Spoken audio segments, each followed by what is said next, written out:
Okay, everyone, thanks once again for staying with us today. Now we're moving to our panel discussion, Public Spaces for People, the Role of Public Art in Modern Urban Space. Let me introduce you, our speakers, and it would be great if Tosin would join us now on the screen, because she's the first one I'd like to introduce. Hi, we can see you. This is Tosin Oshinowo. She's a Lagos-based Nigerian architect and designer, director of Oshinowo Studio, curator of Sharjah Architecture Triennial. Thank you so much for joining us. It's exciting. Then we have with us Sana Zaskari. She's an independent art curator, the founder of The Mine, and a curator of Dubai Street Art Museum project that happened in Dubai several years ago. Then we have Evert Verhagen, urbanist and regeneration consultant, and Mustafa Khamash, architect, managing director of Kart Group, and author of many public art works around Dubai. Thank you, everyone, for coming. Now, I'd like to ask everyone here in the room, please take your phones and open your browser, because we're gonna have this conversation together. So please go to the website. I mean, we as speakers probably we don't need to do that because we will talk, but we would like to see your answers. So our first question is like very open, just to start the conversation. What is a good public space? Please go to menti.com. Use this code there, and I would also ask my colleagues to share it in comments of our YouTube broadcasting, so those who are watching us online can also join. Yeah, so that's the first question, and maybe like you guys, some of you can start.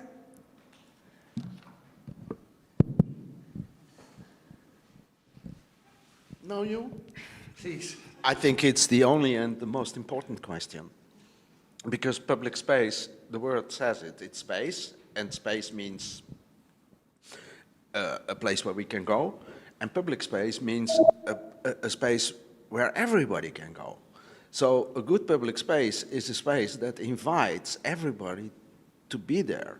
And I think, it's my opinion, that a good public space is the most important thing a city can have, because a city is for people, and usually these people live in separate unities. There are all different reasons. It can be religion, there can be your social task, there can be all different kind of reasons, but in a certain way we make the city. We are all citizens of Dubai or Amsterdam or London or whatever. And public space is the place where we can meet and can show that we are belonging to that place. Being a Dubai kid, I would say a good public space is a space where it has nature, elements of nature, greenery, shade, places where you can rest, where you can relax, and probably water, elements of water. So the other day I was in Al Serkal Avenue, and there was, in their courtyard, there was a lot of plants, as well as on the screens, they actually had this artist that did these video of fire. So, the natural elements, water, fire. The fire is obviously not accessible everywhere and could be dangerous, but, nature and, of course, art. So that would be a good public space for me. The way I see it, a public space is a space where you want to connect. Connect with yourself, with your book, with your music, with your environment, connect with other people. As simple as that. So green element, water features, kids play area, running track. So how you want to connect with your environment, and that where you select which public place I want to go. I prefer this than that than that. We came to design a tailor-made public spaces based on the community needs. And this is a studies where we go what is community need in that area, which kind of public space they need in that area, and what the purpose of creating that. Yeah, and then let's also hear the opinion of Tosin, who is with us online. What do you think about this? What's your, let's say, definition of a good public space? I think good public spaces. Can you hear me? I think there's an echo. But good public space is a place of ultimately convergence, of comfortable convergence for people. And like what all the my other the other people in the panel have said, creating a space that's comfortable, a space that should encourage conversation, a space that should encourage collaboration, interaction between people, ultimately a place that's well shaded, a place that's comfortable. There is air circulation. And if we look at traditional forms of public space and even contemporary, these are elements that are consistent running through board. So I'll give an example of where I'm from in Lagos. We've had the development of the city that hasn't always followed orthodox planning. But what you start to find are natural propagating spaces that people tend to converge in. And these tend to be streets, but usually they have these elements. They have shade, there's an opportunity of pause. It's large enough to hold a large group of people. In many situations, there may be some water facility nearby or some religious kind of programming that allows for people to converge. But I think in answering the question, ultimately, I think public space really is about the convergence of people and the right infrastructure to ensure that that is done in a comfortable manner. Thank you so much. And if you remember the answers that we've seen on the screen, maybe we will have them again now. I think the audience is pretty much, we are all in agreement what a good space is. And I have another question. What are your favorite public spaces in Dubai? Maybe I want to make it more like broad, not in Dubai, in the UAE. I can share my example. Like I really like Gate Village because it's like you can walk there. That's very important for me. I like it, and I'm always sharing that I've built probably the longest pedestrian route through Dubai, starting from the Gate Village. You can go to downtown and then take the boulevard, and you can even walk in Dubai for like 1 hour. For me, this is like one of the really good examples. I'm going to be a little biased here. I used to have a physical space here, which I founded in 2013 called The Mine. That used to be my favorite public space, simply because it was open to all. Many youth, especially in the creative sector, came around to gather, to speak a certain language, to create projects. Now, over 10 years later, a lot of them are filmmakers, they're poets, they're artists, they're writers. And I look back and I think that was a good public space because meanwhile, a lot of galleries can be intimidating for the youth or anyone to walk into. They felt comfortable to just lounge there, and there was AC, there was water, and just to have a conversation. So I think public spaces also should be welcoming after giving all the basics that you need in order to be comfortable, and then have sort of a narrative that's common within that specific community that's drawn to that space. It's my first time in Dubai, and I said to my friends who invited me that I wanted to stay a couple of days extra. And I'm hoping in those 2 or 3 days to see all the public spaces in Dubai. That's essentially what I'm interested in. How they work and how people there. So I can answer your question on Wednesday. In 3 days. But there's another observation I want to make. I was 25 years ago responsible for a public space, a park, a new park in Amsterdam. And the park won many prizes, and it was in the book of the best parks in the world, blah, blah, blah, blah. So I know something about making.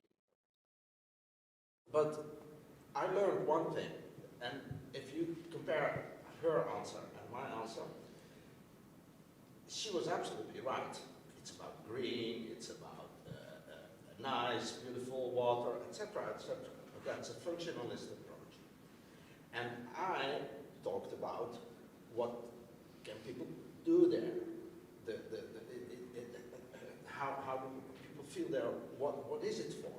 So I have learned that it's always more than one thing, more than that you have to look at all these aspects, and that you can make a beautiful public space, but that in a way there is also always a program.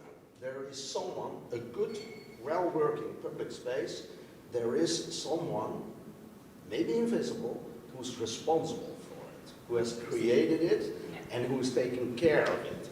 And this is what you feel if the beach or the square is clean, everything is smooth, everything is working well, the internet is working. When they promise there's internet, the internet is working. Then you feel happy because the things you hope to find there are actually there, and you feel relaxed. But when something is missing, then it's no longer a good public space. So it's two things, always.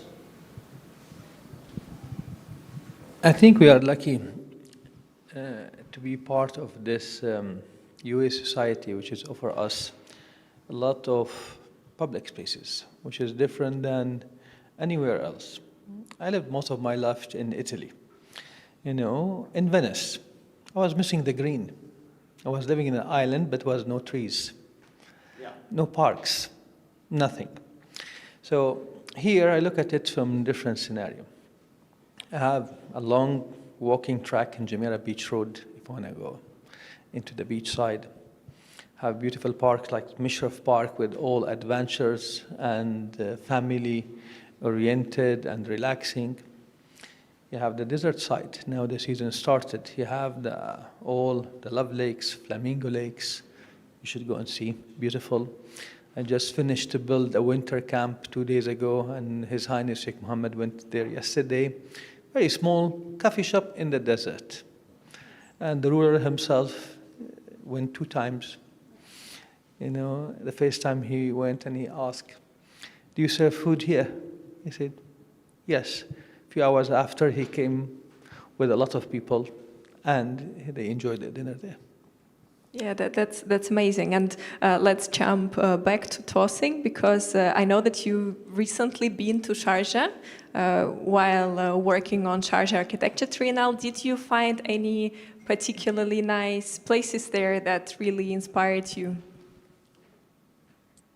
Sharjah is an interesting emirate. I mean, there's a really nice park which overlooks the water, which is in the center of the city. It's a very comfortable place to sit. But I actually really like the conversation that Evert suggested, that a good public space is about having an anchor activity.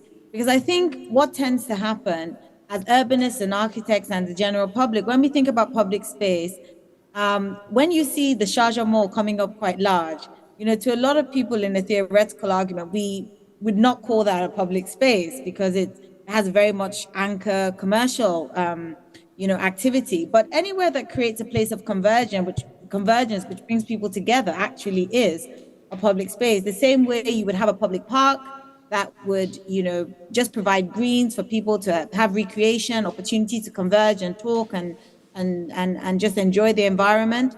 But I think, in the case of Sharjah, that park really stood out for me. Also the promenade where you can walk in the evenings. And again, it also has to do with the time of day. Some places are more conducive, in the evening, obviously because of the weather, than others. But then where we have more controlled environments, that in itself is a very valuable public space. But, in some cases, we tend not to consider it at the same kind of hierarchy realm as the spaces that are done as just a contribution towards society. Coffee break conversation here, because we just started to discuss, and what role does public art actually play in constituting this good public space? Let Mustafa go first. I know he has a lot to say. So here, like when it comes to public arts, it depends why that exact venue, the location is very important. What message you want to deliver into that area, what story you want to tell, okay, which image you want to capture. So all this analysis, because when you say public art, will stay for a decade, it's not a pop-up. You know, you think that the message you're going to deliver now will stay for a few decades to capture that message that you want to deliver for the next generation to come, to enjoy for the moment and to stay for the future. So here, you know, it's very sensitive to be sure about the message you want to deliver, how we present it, how to create an engagement with the public with the piece, how the public gonna enjoy and appreciate, and to be educational journey for the generation to come based on the public art. So it's important message. It's not as you think it's just decorative element to make this place look nicer. We can put just a nice tree, no need for something else, right? But it's all about the idea of a philosophy that you want to support in this period of time. Yeah. I could answer the question very simply. It's public art is there to feel connected. But to give meaning to that word connected, I think in this world at this moment, super many people are disconnected. Migration is the big issue. Not only migration between countries, but migration from the land to the city. And we try to create those cities to make them accessible for all these people and to be emancipation machines for families, for their children, to have education, to have work, and to have a better life. But it means that our past is in a way gone. And I think that you were talking about the past, the present, and the future, which is always the case, you know, but the story we want to tell is no longer there. It's covered with asphalt and buildings and artificial things.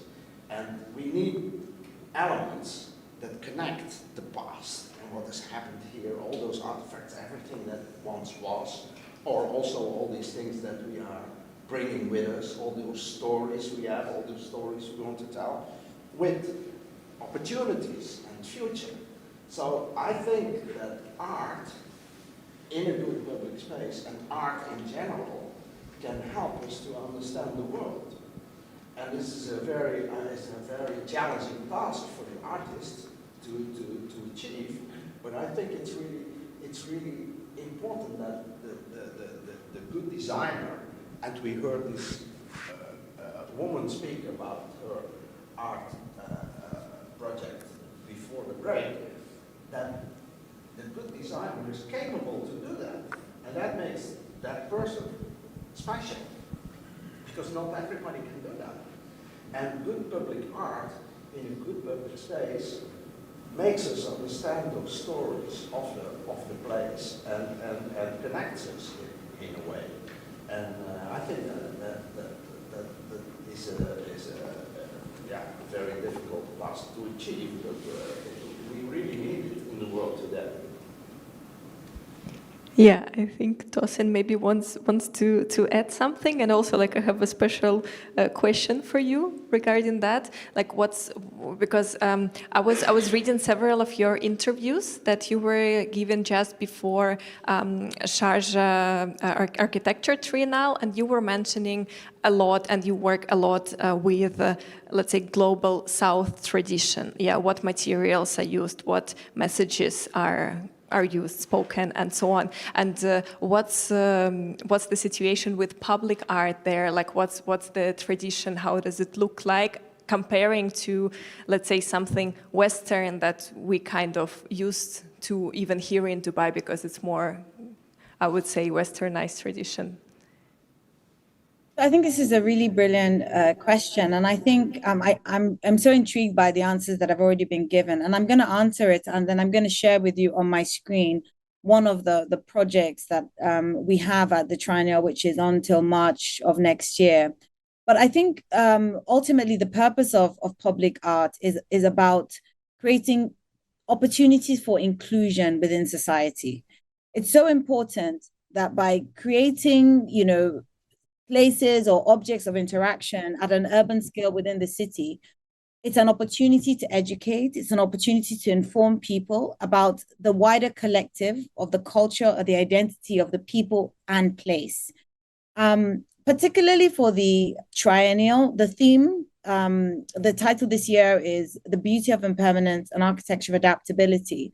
And it's looking at the under-celebrated building technologies and design innovations that tend to exist out of conditions of scarcity and are still quite relevant or prevalent within the global south.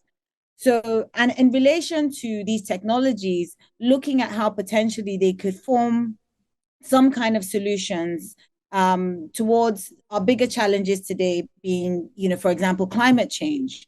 And we have one participant, Alborde, which I'm going to just share my screen now, who did a really beautiful project where they created, they used the telephone, the electrical poles from the Sewage, Electrical and Water Authority in Sharjah to create a beautiful pergola structure on the outside of one, just outside one of the outer areas within the school. But what was interesting is the importance of context and identity within this work. It was very important to them to use local materials. So they were bringing the principles that they have used within their practice within Ecuador, but applying them within the context of this location and using recycled electrical lines, but also in collaboration with mats, raffia mats, which are made from date palm. But they had found an urban challenge. This area is south facing. It's very hot during the day. And then they created this really beautiful structure which allows many different possibilities of interaction. And it is now planned as a permanent structure. It was initially supposed to be temporary, but it's an opportunity to encourage a locality of people to see what the possibilities are using local materials. It's a great way to create some kind of identity convergence because they can see themselves within this material. And to then show what the many possibilities of occupation are. And so here, the workers who had been involved in the project were invited to have a lunch. And, this is just one iteration of the possibilities of how this space can be used.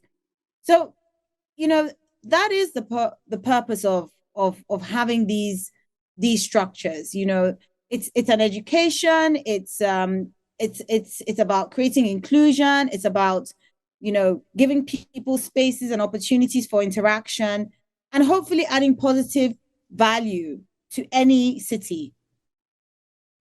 Yeah, thank you. And also looking at this object you were just showing to us, I remembered what we were talking just about this morning with Khalid when he was mentioning that there are not really much the shady spaces here in the UAE, like in all the cities, but they are so much needed. Like, well, you've been, I think most of us have been here in summer. This is definitely something that the cities here need much more, and we almost don't have it. And at the same time, it looks very nice too.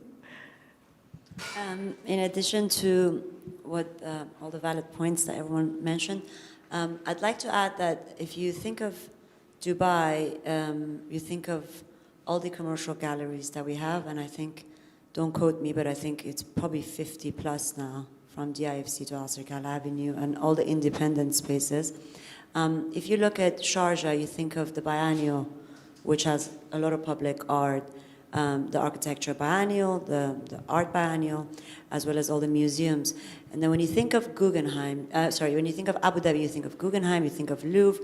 And so Dubai, in terms of public art, it has actually a lot of indoor spaces with contemporary art, which is not obviously accessible, or if it is, it's a little bit, again, intimidating. So the position of public art, especially in Dubai, is very important in the context that, again, within a space, it connects communities within a context that's drawn upon that piece and placed in a way that when somebody passes by, and this is what Mustafa and I were earlier discussing, it's not just a piece to decorate. It's obviously objects have their own purpose.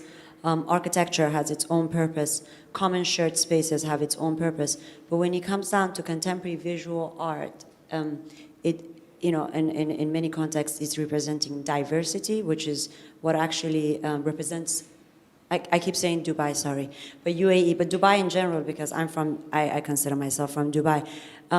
Dubai being a very multicultural, multifaceted city, it's important that these art pieces represent that diversity, that they're inclusive. You know, we have a lot of different cultures here, and we have a lot of narratives. We have a lot of different contexts that should be, should be, it should be discussed, and there should be included in many narratives. So I think we need more public art, definitely. And we need them to be within spaces, not just in DIFC, you know, where you have very wealthy bankers walking around with just a name. You know, you need to have art in public spaces, in parks, in front of the mall, you know, on the beach, you know, with actually QR codes where anyone can just scan them and go to a website where they understand what the background of this piece is, why, I mean, the lovely lady that she was speaking about, the piece that she's doing, this is very important, and it's interesting to see there is a lot of it, it's happening. So I work usually with indoor spaces and galleries. I curate within spaces. And in 2016, I was asked to do a street art, public art piece for Diafa Road, which wasn't really my genre of curation. But I thought, why not? Let's work with this. You know, and the reason behind that was, that Diafa Road, which is now called the December 2nd Street, we needed a facelift. So, you know, we used UAE National Day, December 2nd, and we went deep into the culture, you know, from the woven fabrics, you know, to the fishing boats. Something maybe not very deep into the contemporary art context, but something that could almost anybody can relate to and understand and speak to. And I think we shouldn't forget that is the role of art, because what I've also noticed, there's a huge gap between the contemporary art scene, what's shown in the galleries and museums, and what is shown in public spaces. And that gap eventually needs to be minimized, and hopefully more context to be created, so it can become an educational element. Yeah, that's it. Yeah, and for sure, the main question I get after your speech is like, why is it the case? Because you asked not to quote you, but I will, that there are like 50 plus galleries or something here. Yes, and this like gallery art that is actually accessible for those bankers from the AFC, because they are the ones who can afford it. They go to the galleries, they buy it. What about other people? Yeah, and so my question is probably like to all of you. Yeah. Yes, exactly. And but why is it not so well spread in the UAE in public spaces? Is there a special reason? Well, that is generally the role of a city. But as you see, that many private owners have started spaces, and they, being part of the UAE, they push arts and culture. When I had a space, one of the reasons, one of the things that was really important to me, I opened a space in my late 20s, and I had just moved back after my studies from London, and it was very important for me that I open a space that's inclusive, that's educational, that creates a dialogue, that everybody comes in and it's they feel welcome. So it is a private space, but not really, because the doors open to everyone. I meant when you sell art to a banker. Yeah, that's a private space, right? It becomes a very private space. 100%, and that's the commercial aspect of it. We live in a very fast-paced city, a city that many people, you ask them why you're here, they say, I'm here to work. So, I mean, if you look around the room, if you ask how many people have been here over 20 years, it's a transient space. And that goes back to our conversation, Mustafa. Like, a lot of the art is ephemeral here. They are there for a number of years and then they disappear into the thin air. And that's maybe a little bit representation of the city's characteristics. Things show up and then they disappear. So I agree. I think we need more public, permanent artwork that speaks to even this transient audience, and it can speak to many nationalities.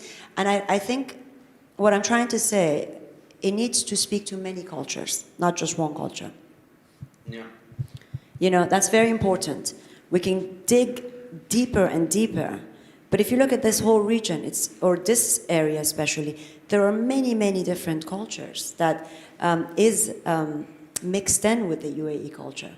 So that's the beauty of UAE culture, Emirati culture, that it has, many sort of influences. And that is something that we shall not forget, that we shall not refrain from, and we shall be inclusive of. Yeah, Evert, you want to add something? Yeah, I think we have made our lives a bit difficult the last 50 years. I mean, when you look at public space in the past, it was monuments to remember a war or a hero, churches, city halls were built like objects of art to radiate power. And it's still the case, when we have a monument for the Vietnam War in Washington.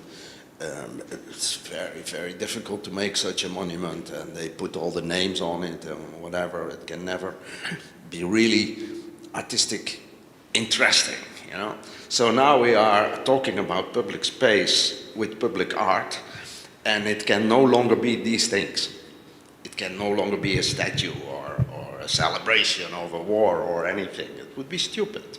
So now we are looking for a new language to connect.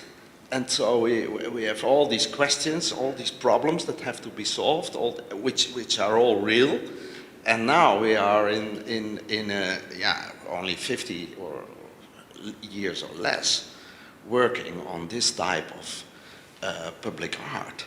So that's a big it's a big issue. It's not solved yet. It's going to be fluid for a very long time, I suppose. We're hoping that art solves everything, no?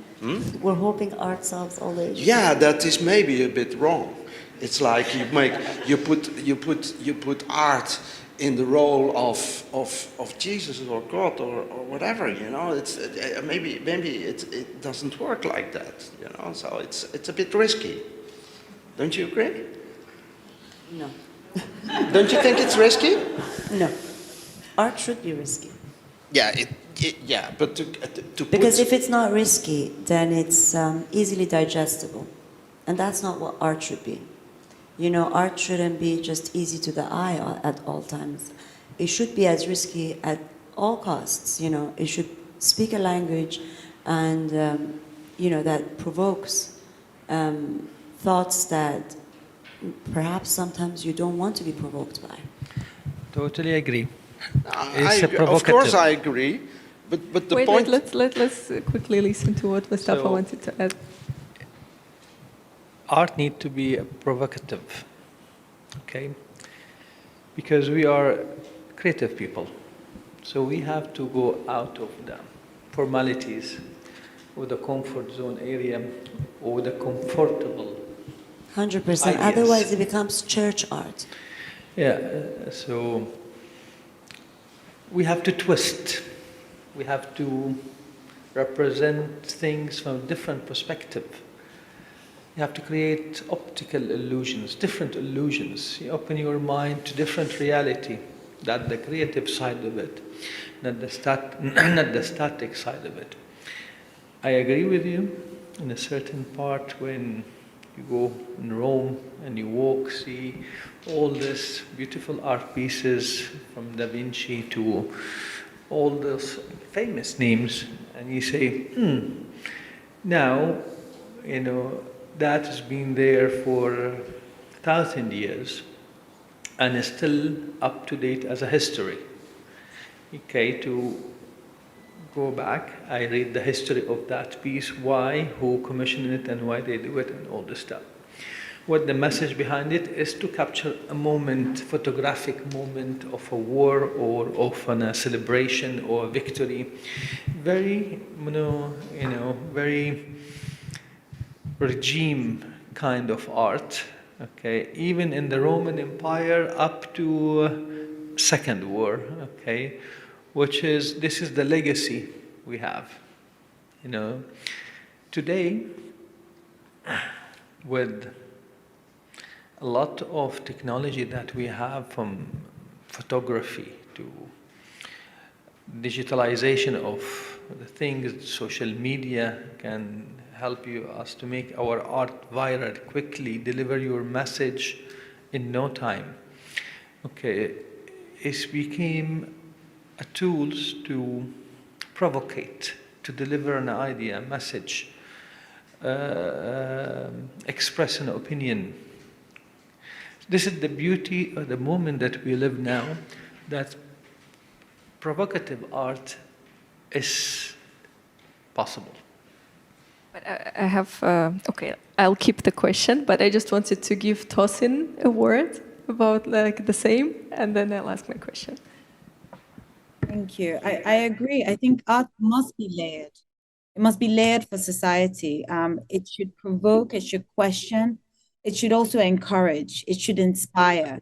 We need all these different layers. And I really like this initial notion of, if you look at more in the 1950s, 60s, we were celebrating, conquering of wars. But, the art that we need to focus more on now is very different from then. And I almost feel art is a reflection of society. The needs of society also determine, what we need to be producing in our art. We are getting to a point, or we are in a point where we need empathy. We need opportunities for inspiration. We need to create art that is about well-being, about the society. The same way that we place an emphasis on landscaping and well-being of people who live within cities, is the same way that our art should be creating places of convergence and well-being and happiness. And I think when I think about this in relation to public art, I don't actually look at public art as creating opportunities of permanence. I think what's important here is the intangible. If the piece itself changes, then that's fine. It's about what value add does it provide to society.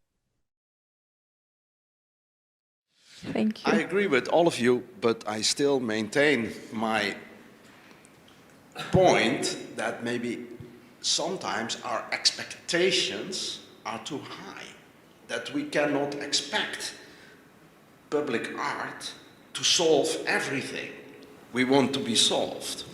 Because this is very often the case in projects that I have worked. We forgot something, and now we should invite an artist to solve the problem and show us that so the artist becomes the Hansaplast for the failure of others. You know what I mean? And so the artist can solve the question, because the artist can do everything. We can, if there is a piece of art and it's abstract enough, we can put every story to that artwork. But it doesn't fit with what I feel, I think a very good artwork has really to do with the place where it is, and has really a story to tell, and is a thing on its own. And provocative and everything. Yeah, but Yeah, I see, and I want to discuss a little bit more this provocative topic, because first we were talking that, okay, we need to create spaces where people feel welcome, they feel safe, and so on. And then we say these places need public art, and they say, but yes, this must be provocative. Yeah, that's not going to work. This provocative, like And I agree that it should like provoke something, emotions, thoughts, inspire, but happiness, like what is this, let's say, border where like is there like a good provocative and bad provocative? That's basically my question if I simplify it. Yeah, 100%. I mean, as Tosin said, art has many layers, and art represents our time. And given that we're going through a very dark time, inspiration is everything. So it's important to be surrounded by art, especially in such an inspirational city where everyone's quite motivated, fast-paced. It's important to be around art that is thought-provoking and interesting and inspirational, to want you to learn more or understand more or hear more or read more or be next to an artwork. It doesn't solve all your problems, but of course, it doesn't solve all your problems. But yeah, it doesn't have to be bad provocation. You know, it doesn't have to be negative. There's different genres, obviously. But it's important. I mean, this we all know about. That it leaves you with an aha moment, and or it just gives you shade, you know. So yeah, art is contextual and relational to the space, and to people and to things. So yeah, it's that's what I at least think. Yeah. Okay. And continuing this topic about public art and public objects in the cities, like to create this kind of objects, especially if we are talking about like large-scale objects, like it can be a large installation or a really big mural. It's a lot of work involving a lot of stakeholders. So now my question is more practical, let's say, like who should think of commissioning it? Like whose kind of responsibility is that in a city? Oh. Well, anyone who wants to jump first, Tosin, do you want? I agree with Evert. It should be the city. First and foremost, I think when we deal with large scale, in many cases, infrastructure heavy contributions, it cannot be done for profit. It must be done by the city. It's one of the fundamental requirements of why we pay taxes, is that the city takes care of the general overview. And then we have individuals or patrons or companies who garnish. But fundamentally, it's a responsibility of the city, in my opinion, anyway. They deliver water, infrastructure, and they are also and public art. for public art in public space, because otherwise it's private space and private art. Otherwise, it's branding. Yeah, whatever. It's a shopping mall. Yeah, and talking about branding, like we now have this fancy term in corporations, which is corporate social responsibility. Do you think this can be part of it?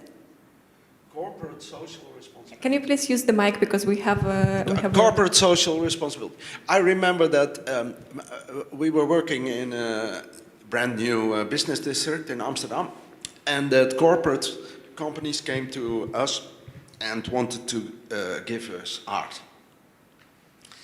And yeah, they have an idea what they want to put somewhere, and then so I worked for the city, and then the corporate came and they wanted to put some art somewhere, and this is always became a very complex story, because never does this corporate, they say, we give it to you, but that's not true. They want to have something back. You never give something to the city for. So the big issue always was, what do they want to have back? And then, do we want to have this piece of shit in our public space, because it's made by them, and it is not went to any of the processes that were described before. It's just something out of Mars landing in a public space, you know. So the corporate city responsibility, that's a separate meeting you can use for that. So actually, we have a big gap here, okay, between public sector and private sector. Okay, and who is doing what is not clear so far. Sometimes the private sector is overtaking this part for branding and marketing purposes. I'm going to put a real example on the table. If you see a lot of fashion brands, they step part of their marketing campaign to commission art pieces. I don't want to see an art piece somewhere here and it's sponsored by this fashion brand. It doesn't make sense. So here I see the authority, they allowed this to happen. You know, it's so comfortable for the time being. You know, we can have an artwork for free. Let's put it in this way. But for the long term, it's not, you know, acceptable, not sustainable. It's not ethically correct. So here it should be a public fund. When we make a public fund, okay, that means it's paid from the public, from the tax, from the budget. Okay, to allocate the budget yearly, year by year, you know, which direction you want to push, to which level of public art you want to invest to. Private sector, they can invest within the authority themselves, inside the same fund. Okay, here, like, this is a taboo. It's not only here in Dubai, I think everywhere it's happening, where for political and financial reason, okay, this thing always happen. But it's very sad to see when certain big names, especially in the fashion industry, especially in the fashion industry, or in the real estate industry, both of them, they use art as a tool of promotion from their own sellable product. But can't it be both? Is it possible that it's both, like art and... I think I work with a lot of emerging artists, or as the term that used to be, starving artists. You know, and they suffer. That's what they do proactively, and that's their full-time job. So I don't mind it if a brand comes and says, I want to collaborate with an artist, and I say, okay, I have this artist, and they have this work, and you want to create an event, and you want to have a piece of this artist's work, as long as you pay for it, you know. He's happy, I'm happy, we're all happy. No problem. Because I feel like currently we don't have enough public art funding here. So it's important that if they truly invest in the CSR of social and art infrastructure, and not for branding purposes, I'm happy with it. I think it's important to have it, because as long as they don't have any sort of interference with the artistic direction of the artist and allow the artists to do what they need to do, I think it's pretty important that we have different private and public fundings, as well as I think there needs to be more patrons of arts, private patrons of arts. I think sponsorship is another thing. If, you know, the more the merrier. And if you look at like big art capitals in the world, New York, London, Paris, this has been happening for a very long time, and it works. It works, and why not? You know, if we can get the artist a commission, why not? Yeah, I agree. Because why would an artist be sponsored by a fashion brand? And we listen to her music every day, and we could not look at a piece of art that is sponsored by a fashion brand. That's not my problem. The problem is when a private company creates a piece of art that they like and put it somewhere, and they need something back. That is my problem. But if art is sponsored or whatever, at the moment that it's standing there and I'm looking at it, as long as I am not confronted with that whole story of the sponsoring, but I like the art and I can appreciate it. Yeah. Just to add to Why that, not? I think it's important that two things. I've worked with a lot of brands here, and I worked with the city. And one of the things I always say, don't ask me for free art. Do you work for free? No. So why should the artist give you an art piece for free? And they usually say, oh, we'll give them exposure. This is so bad. It's like the most cringe. The most cringe. I can't put enough emphasis on this. Like the most cringe statement when a company says, we'll give you exposure. No, thank you. You know, if an artist wants an exposure, they'll go into a museum, you know, not or a gallery, not into your brand. So A, you gotta pay for it. B, you gotta let the artist to do what they wanna do. But C, bring someone who does this, a curator, a gallerist, an art advisor. Don't do it yourself, you know, because that's when everything goes wrong, you know. Yeah. Got it. And Tosin, what's your thoughts? Like artists and brands, can it be like harmony or? I do think, first of all, that I do think that the policy should be set by government, non-profit, because that provides a neutral environment for all to coexist. I do think there is a place for sponsorship, but it has to be controlled. There are many locations globally where this has run complete riot, you know, and as has been said, the work is not always put out for the right reason. I'll give an example that is not necessarily art related, but has to do more with urbanism. If we look at capitalism, has a very interesting way of eating up at everything that surrounds it. If we look at Central Park in New York, it will not be there if it was left to market forces. And I think this is the point that should be made. You know, some of these things must be controlled for the benefit of all. And if we allow it to be only market driven, we run the risk of one, reducing the quality, certain companies benefiting more than the value that they've actually supposedly contributed to society. But I do like the point that's also been made about giving the artist the opportunity of exposure and opportunity to scale and grow, as has been said by Zanaz, which tends to happen when you have these collaborations where younger artists get the opportunity to show what they can do, and they can pivot from that point as well. So I think there is a place for all these different aspects. Thank you so much. And I'll ask to show again our interactive Mentimeter platform. I have one last question to the audience. So this is not this one. This one. So please share, and this will be, let's say, our last point of this panel discussion. And in the meantime, if you have any questions in the audience, it's time for you to ask them.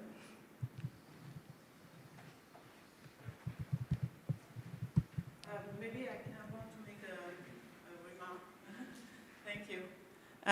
First of all, I really like all the points which were shared here in this panel discussion. It's really great. It's opened the mind. It's so many things you said are so true.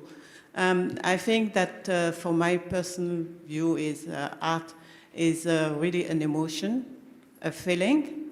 So it's transport you to whatever it could transport you. It resonates to you. So I think when the public artist is doing an object, it has to, I mean, she or he has to think about where this object will bring to, where. And we mentioned about the connection with the history. I remember when I came to Dubai, the places like Jebel Ali and so on were so nice for me.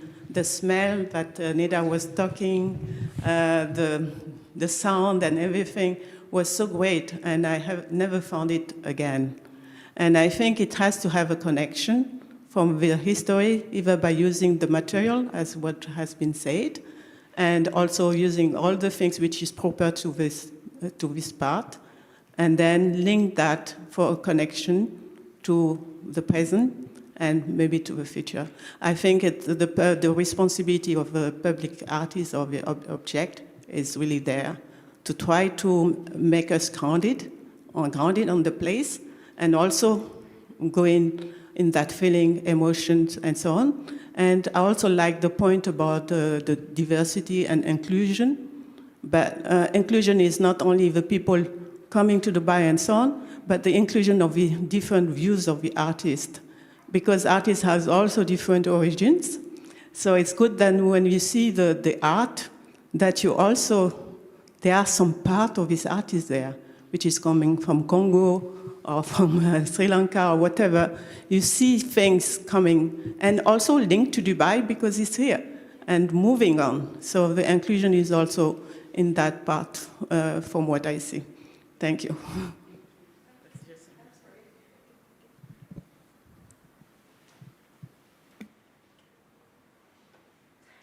I mean, anyone want to respond? So come back.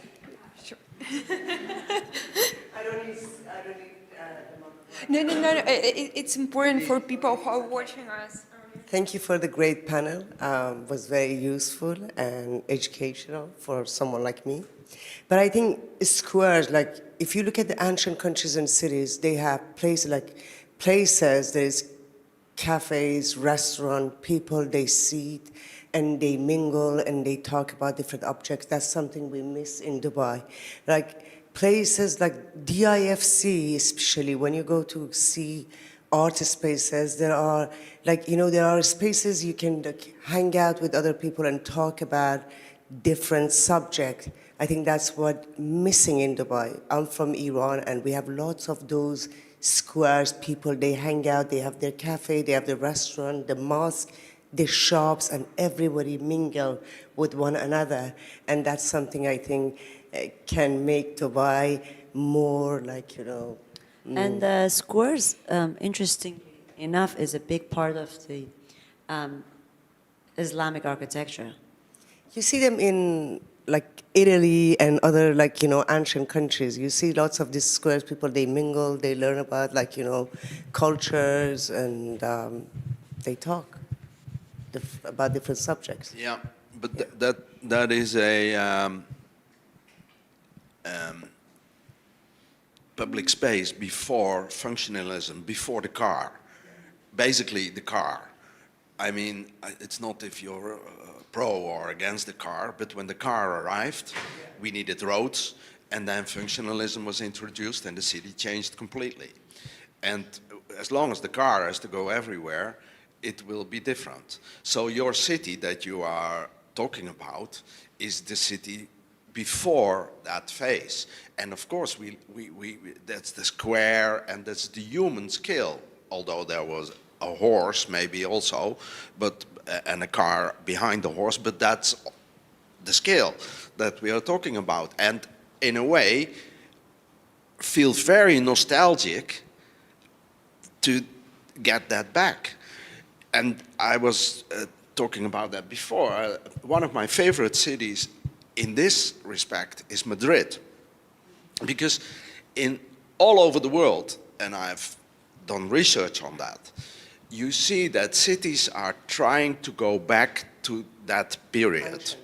And Madrid has taken out 200 kilometers of motorways inside the heart of the city, put them in tunnels, and on top of it is the most amazing, beautiful park with water, where people can walk their dogs, where children can play, where everybody is welcome. And I see that happening in Warsaw, I see that happening in Paris, I see that happening in many cities. The waterfronts are given back to the city, the motorways are given back to the city. And for Dubai, I can only be very optimistic, because there is so much motorway here that there is a lot of space that can be transformed into beautiful parks and beautiful public spaces.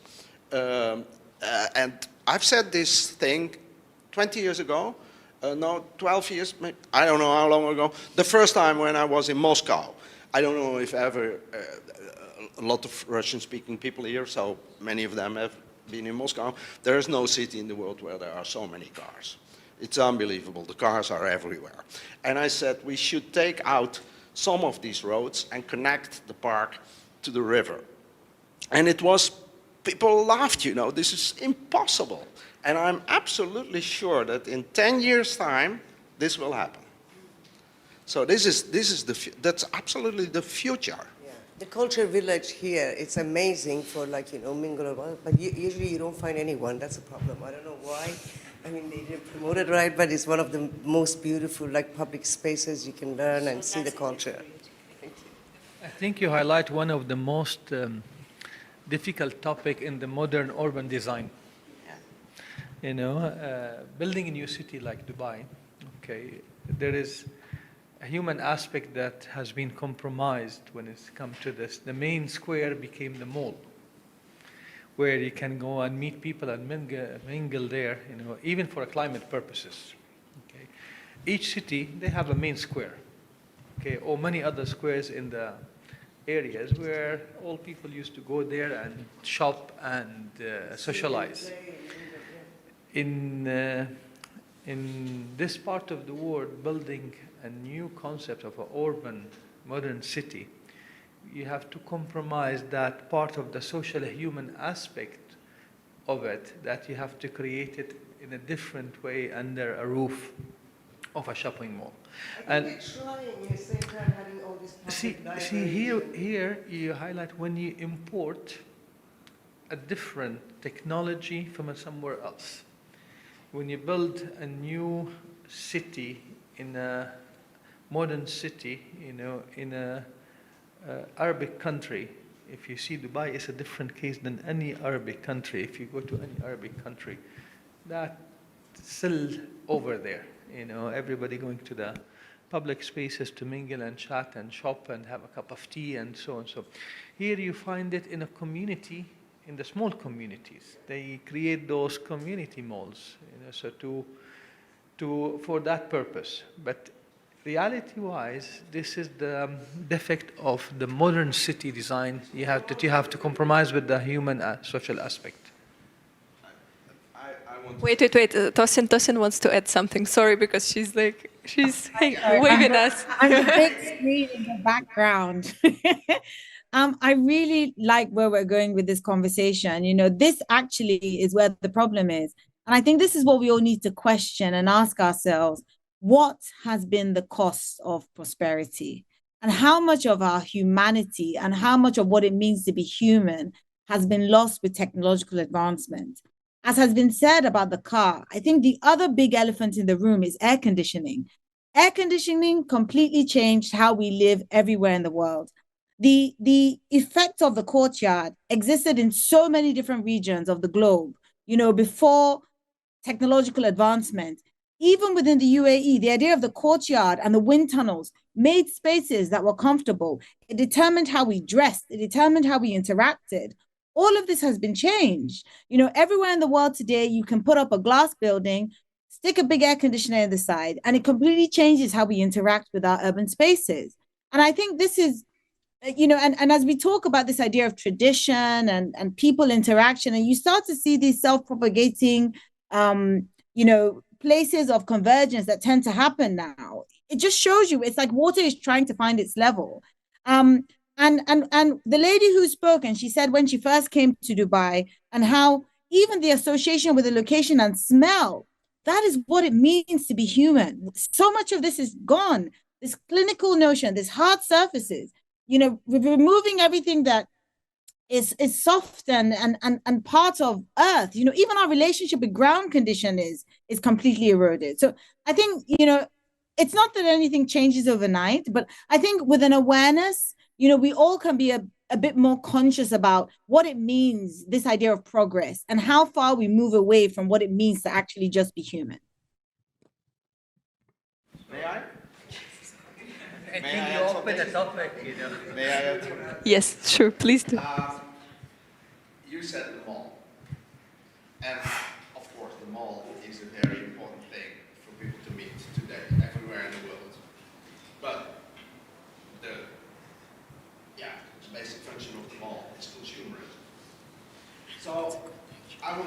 to Spain. And I want to go back to Islamic art. Because Islam, the Caliphate, has been for years in Spain. I think 1400 years. And one of the biggest cities in Spain was Cordoba. And Cordoba built a mezquita. And the mezquita took 100 years to build that construction.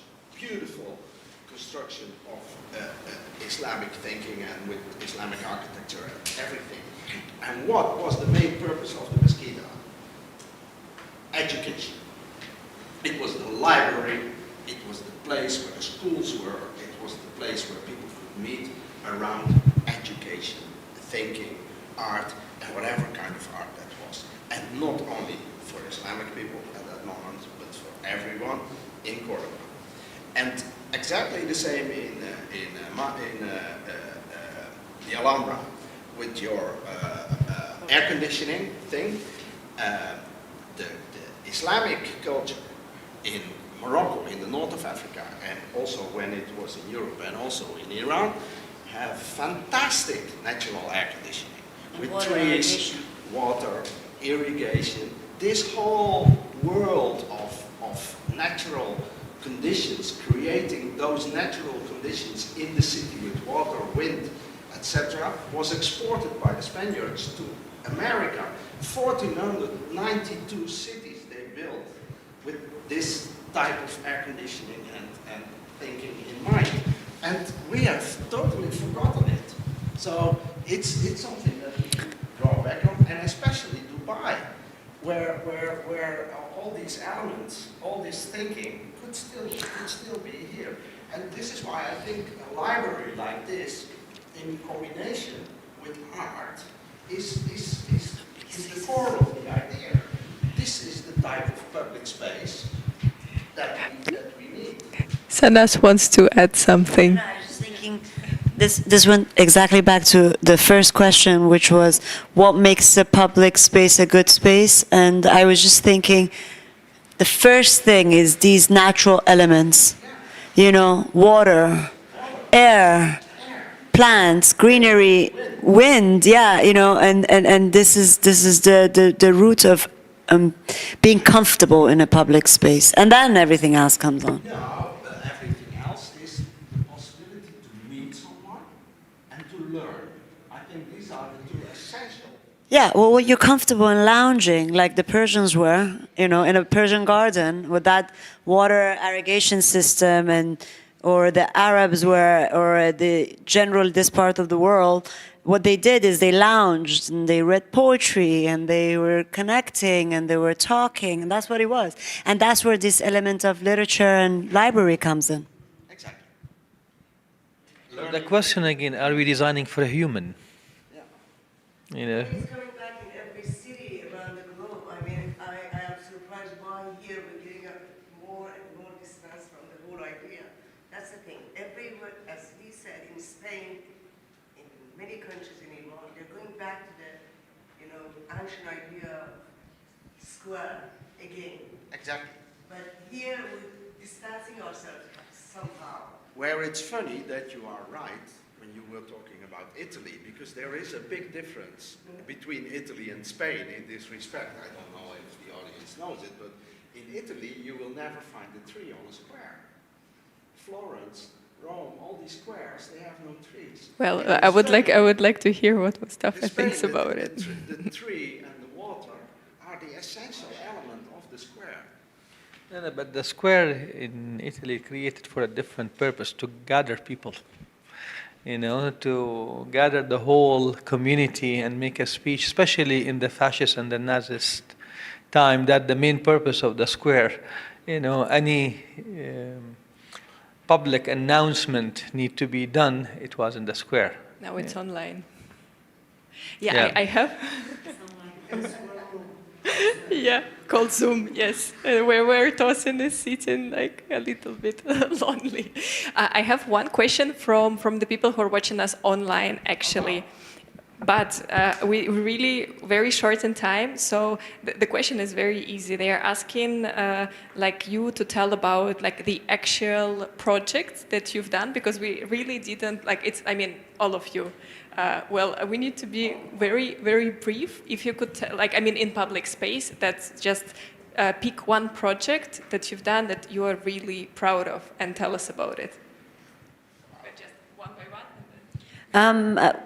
I'll tell you about the project that I did in 2016 in Diafa Road, which had nothing to do with what I do. As I said, I do contemporary art, gallery spaces, cultural centers, and so on. And this was public art, murals, which is something I had never done.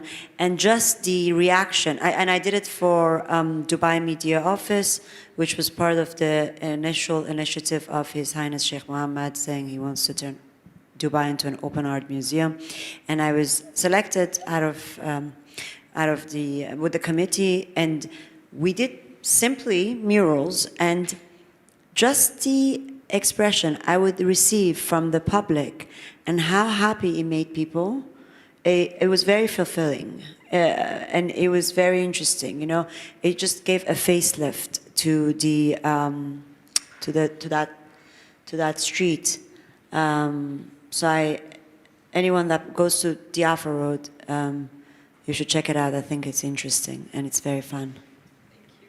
Evert, your favorite project? Yeah, it's difficult to do that, to answer that question short, but I did a project in Amsterdam where I converted an old gas factory into a park. And there was remediation, and there were buildings, and there was culture, etc., etc., but let me stick to the park. Because when we were making the park, I was responsible for the park, for the choice of the landscape architect, for the whole undertaking. And the main question we asked was the first question you asked. A little bit different. What is a park?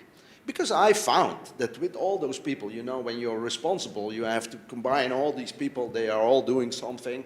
They are the cleaners, the writers, the politicians, everybody has to be involved. But when you ask them individually what is a park, they all have a different opinion. So I felt that we had to work on the same thing.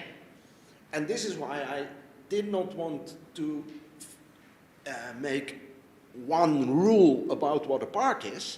I wanted to make all those people that were involved in the project to understand what the other person's opinion was.